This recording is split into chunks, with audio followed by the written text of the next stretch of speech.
So first of all, can kids even have fibromyalgia? Well, yeah. In fact, it can even be hereditary. Great. Thanks, Mom. The fancy name for this is juvenile primary fibromyalgia, I can never remember that. or for short, JFM, which doesn't make a lot of sense to me, but okay. But at least he was short. How common is juvenile fibromyalgia? So in juvenile fibromyalgia, it actually happens in kind of early adolescence, usually between 11 and 15 years is when it's diagnosed.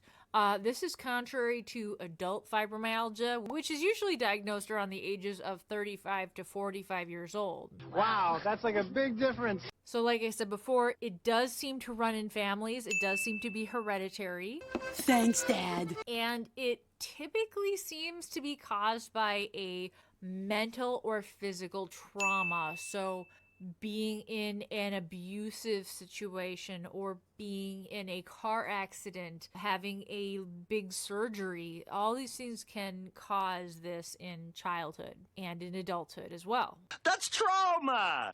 And according to the most recent statistics, between 1% and 7% of all children are thought to have active fibromyalgia. Well, that's a lot of kids.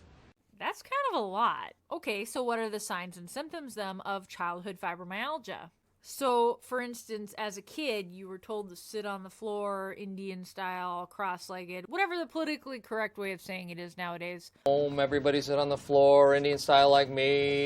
You can't call it Indian style. Sitting on the floor for any amount of time, I don't know about you, but I was always adjusting and moving and trying to find a comfortable position because it hurt. I said sit down! Yes, ma'am. That wasn't, there's a reason they're always like, hey, you, stop, and you're the only one doing it. For most people, that doesn't hurt. Another thing I went through as a kid was the tags and the seams on clothing were awful. I mean, they had to not only cut it off, they had to rip it out. Because if they cut it off, that would just feel like a knife. The seams on clothing, lace, oh my gosh, lace was awful. And my poor grandma always tried to make me these cute outfits, and they hurt. They hurt so bad to wear. I just hated wearing them. Well, beauty is pain. And looking back, it wasn't because they weren't cute. It wasn't because she didn't put the effort in. It was because it was really uncomfortable material to me. And so that's another sign of childhood fibromyalgia, is just not being able to deal with the seams and the tags of clothing. Another sign is sleeping a lot, obviously, or being too tired to do any after school activities. All you do is eat and sleep. I want you to get some education. Especially once I hit 13, I was always sleeping, always exhausted, slept a ton. And I hated the feel of blankets so much. I literally slept on the mattress. I refused to have blankets on it because any little crease or rumple, I don't know what the word is. Wrinkles. In the mattress cover or blanket would really I could feel it and it hurt. Even now, I have to have satin sheets because otherwise any little rumple, anything that gets caught is really uncomfortable to me. Another sign is having a really hard time with gym class. Excused from gym class? A lot of us have issues with our joints or stabbing pain in our abdomen and just a lot of weird little issues that make it harder for us for gym class. And so even though we may have been athletic, we may not have been able to do well at gym. Yeah, no, don't put me down for cardio. I was very athletic if it was lifting weights, but when it came to any kind of cardio, I could not do it to save my life. It was a very, very, very big pain in the butt. That's what it was. Another sign is the pins and needles or ants crawling on you sensation. With fibromyalgia, I guess this is more common. My extremities can fall asleep very quickly in any position. Whoa, a little wobbly. Guess my legs fell asleep. Ah! The pins and needles was so common to me. I didn't realize that some people didn't even know what it was unless they sat somewhere for hours and hours. I would have this very quickly, even as a child. Pins and needles. Another less known common symptom of having fibromyalgia as a child is having irritable bowel syndrome and gas problems. Ah, little baby gas. Little tiny toad. Also constipation as a kid. A lot of this is related to your diet, but it's also related to just people with fibromyalgia tend to have these issues. Reports of tummy aches, alleys, and constipation. We don't know how related they are yet, as far as what causes, if it's a symptom or a cause, but they do happen together. And yeah, as a kid, I definitely had all these issues. And I didn't know they weren't normal. I mean, but I have fibromyalgia, so that's kind of a way of life for me. So another one is having a hard time understanding directions, like not like do this, this, and then this, but more of like being directionally challenged, which way is north, which way is south. Without them, I'll walk into walls. And this, I don't remember where I got this information from, but people who have issues with directionality tend to have fibromyalgia. Went the wrong way again. I don't remember where I got that from. I am directionally challenged. I've always needed MapQuest. I've always needed everything back when you had to print it out and try and steer and read it at the same time and hope you didn't crash. Where do I go?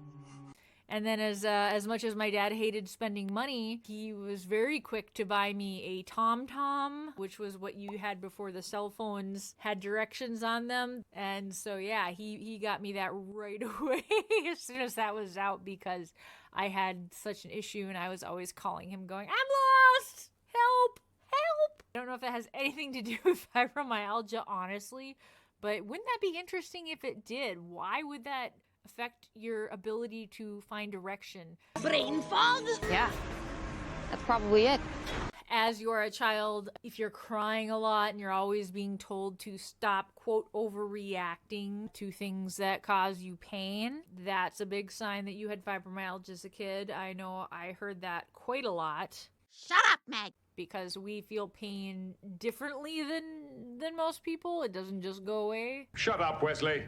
And then there's also, falling asleep in class, especially as you hit teenagerdom. This tends to be a big one. Doesn't matter how much sleep you got, you were always falling asleep in class, especially if it was a dimly lit room. You really shouldn't fall asleep in class. That for me was a big, big issue for a long time, still is. We can't even stay awake at all. And then also having issues with sunlight. Your eyes just don't adjust quite as quick as you'd like them to. It can really hurt. And then when you come back in, you know how everything looks blue or green and it takes a long time to go away. Everyone else, their eyes seem to adjust very quickly. And then for me, it would take a really long time for my eyes to stop having that happen. Is there a cure? So does juvenile fibromyalgia go away? Yes and no. That never goes away, does it?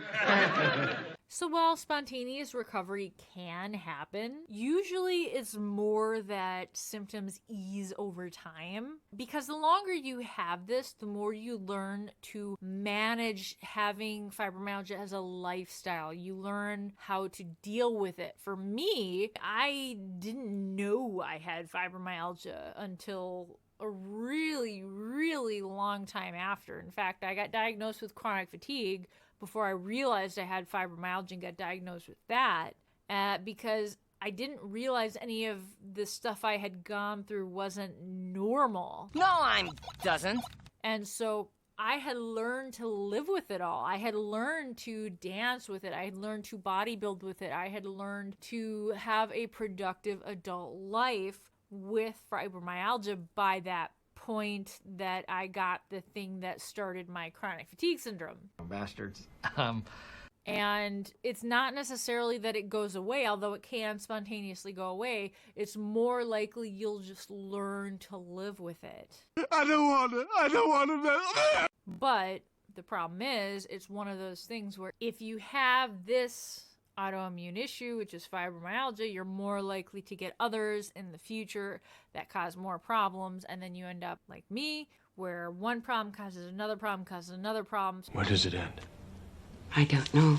Maybe you're not sure if it's fibromyalgia or if it's chronic fatigue syndrome or if it's both. But until we know for sure, how can I feel better? I highly recommend you watch this video here on the difference between chronic fatigue syndrome and fibromyalgia, or just check out one of my newer chronic illness videos. And I hope this helped you, and keep on surviving, my friend.